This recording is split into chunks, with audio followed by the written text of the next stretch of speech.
नमस्ते स्टूडेंट्स, खुश रहो बेटियों।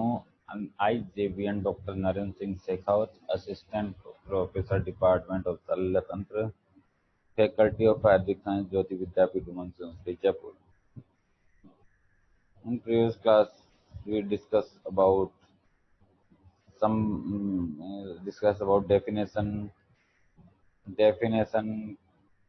etiology, and some part of urethral injury. In consequence, we will discuss about rest part of urethral injury. In this diagram here, you can see penetrating injury in the perineum causing rectal and urethral injury, which is communicating. Note the catheter passed per urethra has gone into the rectum and come out through the anal canal. It needed colostomy and suprapubic cystosomy divergence. Now we will discuss about suprapubic cystostomy means SPC. This is the treatment procedure. It is placing of Malicot catheter into the bladder above the pubis by open method or percutaneous under the guidance using Foley's catheter. It is a temporary opening through the abdominal wall into the bladder. Prerequisite: bladder must be full and if confirmed by dullness below the umbilicus or by ultrasonography. Indications: retention of urine when urethral catheterization fails. Procedure: under local anesthesia, dilatation 2% above the pubis in the midline or GA. A vertical midline incision of 3 cm in length is placed through linea alba. Skin, fascia, anterior rectus sheath are incised. Recti are retracted in extraperitoneal space. Peritoneum with pad of fat is reflected upward. Bladder is identified by the pattern of retractor and vesical venom plexus, and is also confirmed by aspirating urine through a syringe. The bladder is opened near the fundus. Urine is aspirated. Bladder wall is inspected for any pathology. Malicose catheter is strengthened using artery forceps and pressed in the bladder. Sutures are placed around the Malicose catheter. Wound is closed in layers. In percutaneous SPC, Foley's catheter is passed into the bladder using trocar and cannula. Complication: injury to bowel and peritoneum infection. Suprapubic cystostomy. A Malcot or Foley's catheter can be used. As you can see, Malcot's catheter into bladder. X-ray showing radiopaque Malcot catheters. In this in this diagram, X-ray showing radiopaque Malcot catheter. As you can see, the tube in the bladder.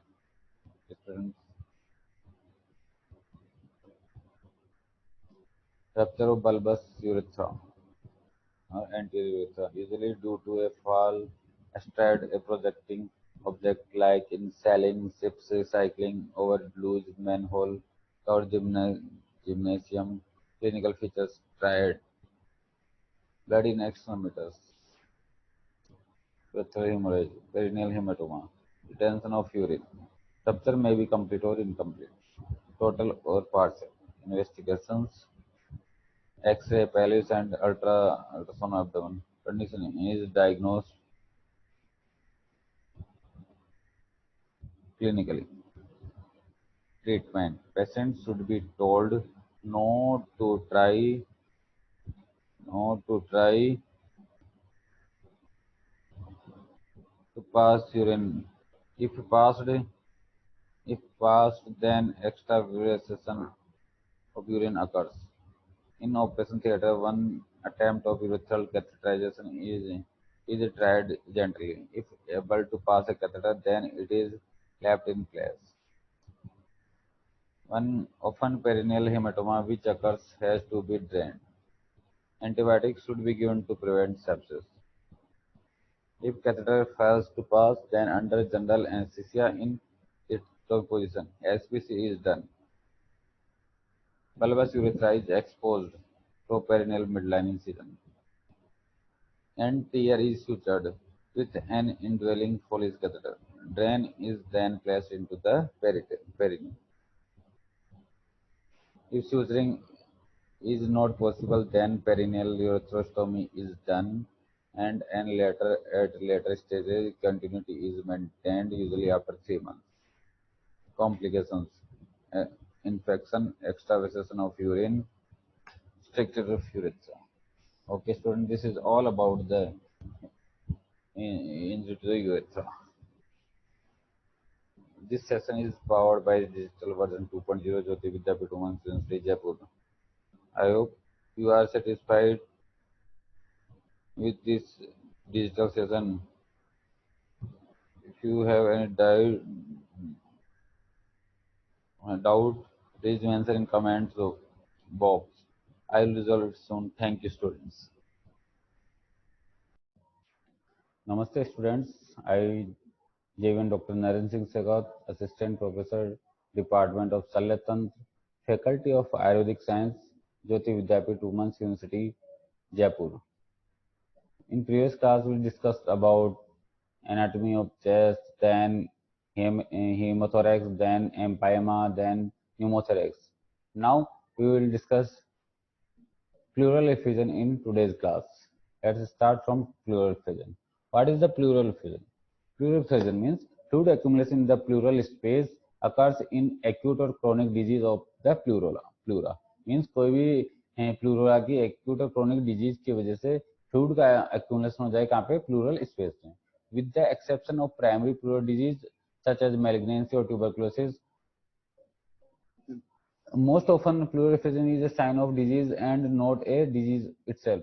Pleural effusion एक तरह से एक disease का sign है, ना कि एक तरह से डिजीज है, क्योंकि और जैसे मैलिग्नेंसी में, ट्यूबरक्लोसिस में, इन डिजीज के अंदर प्लूरल इफ्यूजन होता है, फ्लूइड का एक्यूमुलेशन होता है प्लूरल स्पेस में, इसलिए एक तरह से एक सिम्टम्स है किसी डिजीज का. Clear? Causes of pleural effusion, इसके इफ्यूजन के कोजेज क्या क्या हो सकते हैं? जैसे ट्रांजुडेट कोजेज मींस इसमें क्या क्या इंक्लूडेड है?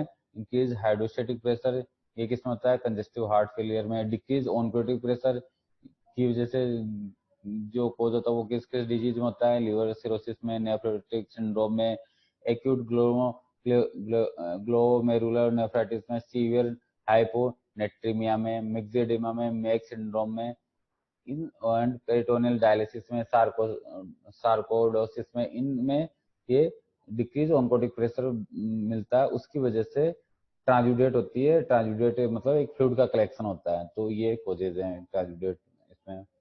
एक्जुडेट में सेकंड अपन पढ़ रहे हैं. एक्जुडेट में कौन कौन से कोजेज हो सकते हैं? जैसे इन्फ्लामेटरी कंडीशन ऑफ प्लूरा की कोई इन्फ्लामेटरी कंडीशन, जैसे tuberculosis, bacterial pneumonia, viral pneumonia, fungal infection, parasitic infection etc, या पल्मोनरी एल्बोलिज्म.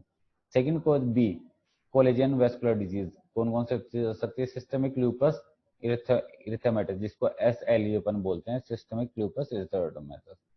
सेकंड रूमेटॉइड आर्थराइटिस, ये है कोलेजन वेस्कुलर डिजीज. ठीक है.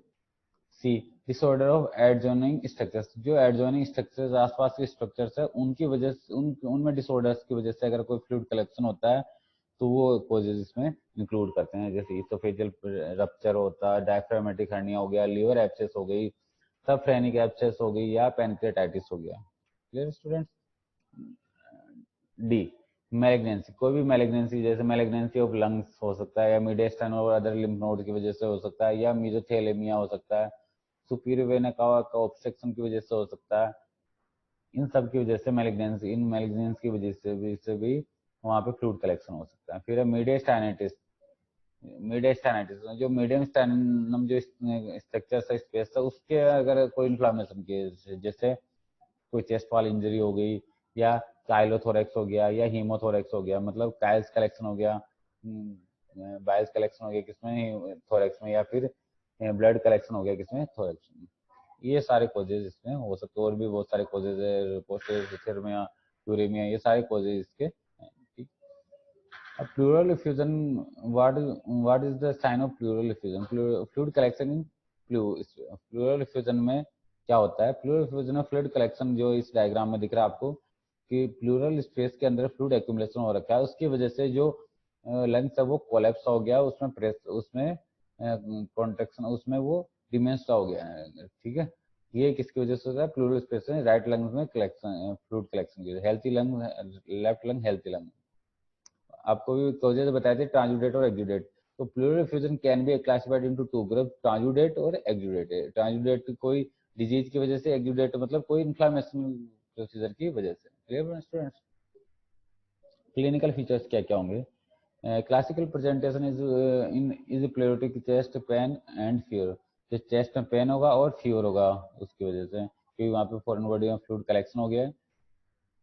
जो रेस्पिरेशन होगा ग्रेविटेड हो जाएगा, फीवर प्रेजेंट हो जाएगा। तो जो जिसमें एक्सुडेट आपको मिलता है उसके अंदर फीवर मिलेगा, क्योंकि वहाँ पे इन्फ्लामेटरी इन्फेक्टिव पैथोलॉजी है वहाँ पे, इसलिए। It large effusion there may be haemodynamic disturbance resulting in dyspnoea and cardiac embarrassment.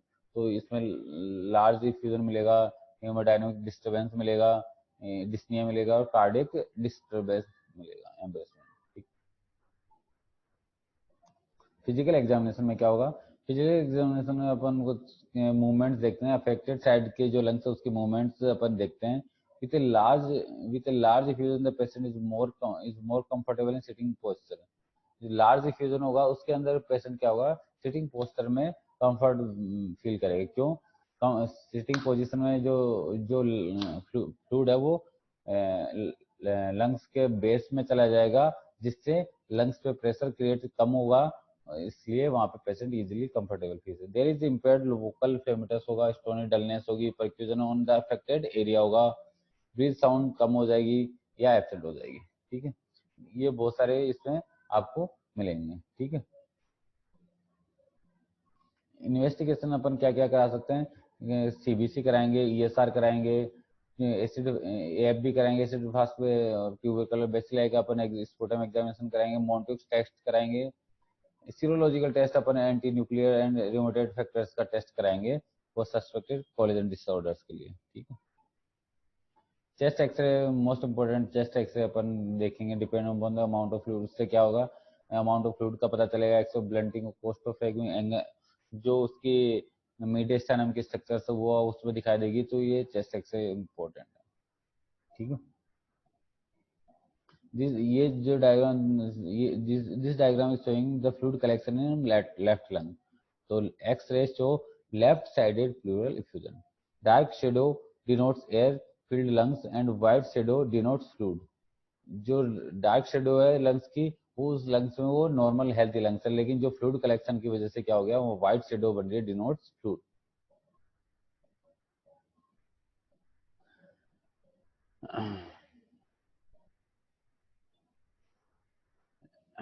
Diagnostic pleural aspiration एक्स एग्जामिनेशन। अपन प्लूरल इफ्यूजन, प्लूरल एस्पायरेशन करेंगे और उसका एग्जामिनेशन करेंगे, ठीक है।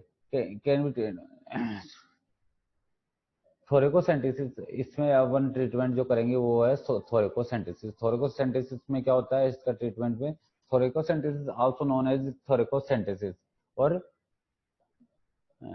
थोरेकोसेंटेसिस आल्सो नोन एज थोरेसेंटेसिस और pleural tap is an invasive procedure to remove fluid or air from pleural space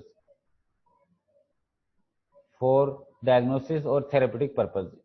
थोरेकोसेंटिस का अपन यूज डायग्नोसिस पर्पज के लिए भी कर सकते हैं और थेरेपेटिक पर्पज के लिए भी कर सकते हैं। इसमें एबनॉर्मल एयर का भी अपन रिमूव कर सकते हैं, एवोकेट कर सकते हैं, और वहां से फ्लूइड भी कलेक्शन, फ्लूइड भी अपन रिमूव कर सकते हैं। तो थोरेकोसेंटिस का यूज अपन न्यूमोथोरेक्स के ट्रीटमेंट के लिए भी कर सकते हैं और फ्लूइड इफ्यूजन के लिए भी। एक कैनुला और होलो needles is carefully introduced into the thorax through the mid axillary line। Mid axillary line से अपन उसके, ये मिड एक्सिलरी लाइन यहाँ से अपन लेफ्ट साइड में मिड एक्सिलरी लाइन से इसके साइड में, ये डायग्राम में दिखा रखा है, लाइन से अपन 8th और 9th और 10th इंटरकोस्टल स्पेस में अपन डालेंगे। The maximum recommended limit is 1000 to 15 mm single thoracentesis. ये मिड एक्सिलरी लाइन से अपन उसमें डालेंगे और ये 8, 9, 10 और 10th इंटरकोस्टल स्पेस में अपन उसके डालेंगे, ठीक है। तो उसमें अपन ये नीडल डालेंगे और एक सिंगल बार में अपन कितना 1000 से 15 ml फ्लूइड वहां से कलेक्शन अपन रिमूव करेंगे। This is showing the thoracocentesis, ठीक है। This is the treatment of thoraco sorry this is the treatment of pleural effusion। Yes, students, this is all about the pleural effusion. Thanks, students.